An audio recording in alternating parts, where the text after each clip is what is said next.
All right, welcome to today's Explainer. We are jumping right into the thick of it today, looking at the Federal Reserve's absolutely critical latest policy decision.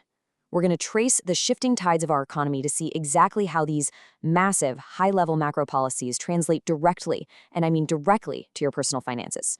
We'll break down the whole shebang, the complex mechanics behind interest rates, stubborn inflation, and the banking system so you can see the full picture. Let's get right into it. So, what does the Fed actually mean for your wallet? It's a huge question, right?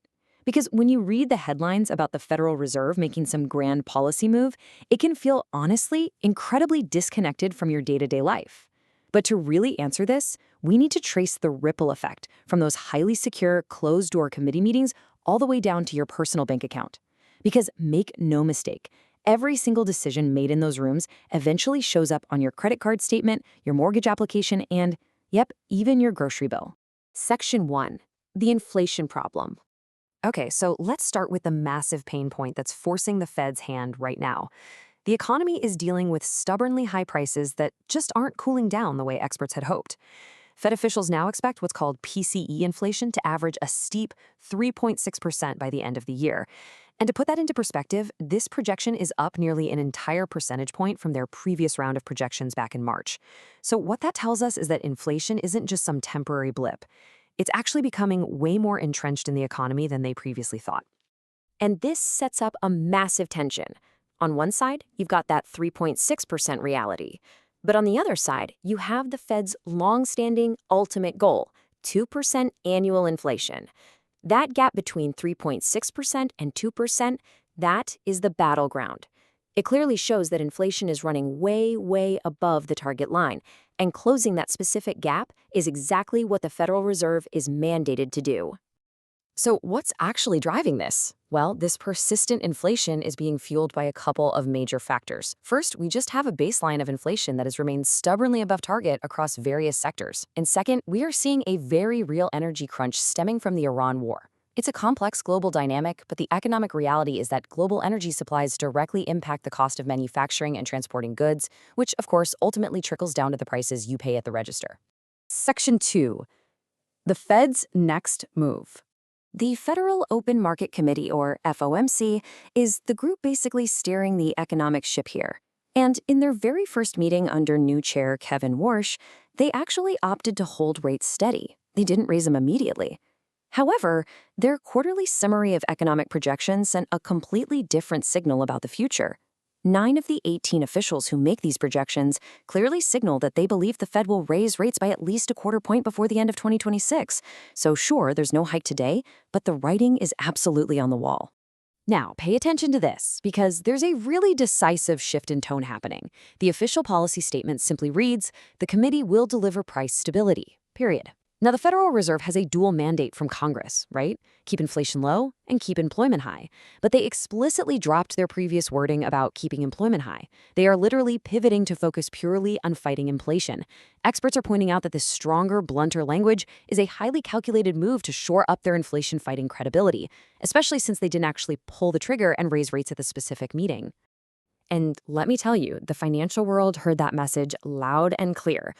Based on trading data from the CME Group's FedWatch tool, the odds of a rate hike by year-end jumped from about 60% the day before the announcement to a massive 85% by Wednesday afternoon. The market instantly digested the Fed's words and is now betting heavily that higher rates are incoming. Section 3. The ripple effect. Okay, to connect the dots between all this high-level monetary policy and the real world, we have to start with the Fed funds rate. This is simply the interest rate at which banks borrow from one another. Rather than thinking of it as a distant abstract figure, think of it as the very first drop in a massive financial pond. It's the benchmark that literally dictates the cost of money itself. And pulling this lever creates a direct chain reaction. It goes like this. A hike in the Fed funds rate immediately triggers banks to push up their prime rates, which are the interest rates they offer their absolute best top-tier customers. From there, as markets anticipate these hikes, yields on 10-year treasuries usually rise. And finally, those rising treasury yields push up consumer mortgage rates. It is a direct, undeniable domino effect from the central bank right to your front door. Section 4. Your money and markets. Zooming all the way into your own personal budget now. Because the Fed funds rate is tied directly and indirectly to these consumer products, you are going to see higher borrowing costs across the board. If you're looking to take out a personal bank loan, that rate is tied directly to the Fed's moves. Indirectly, this impacts the interest rates on their credit card balances and, as we just went over, your mortgages. The era of cheap borrowing is taking a pause, plain and simple.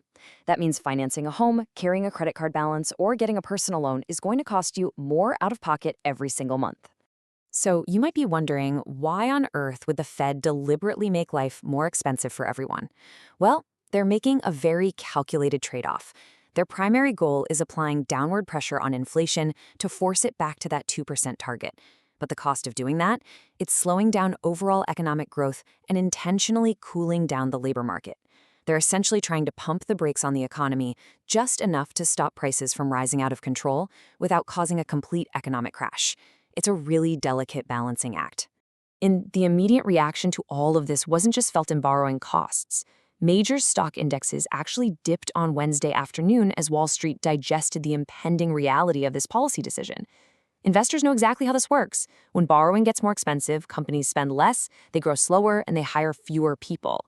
That stock market dip is a real-time reflection of the entire economy adjusting to this newly signaled reality. So we've traced the path, right?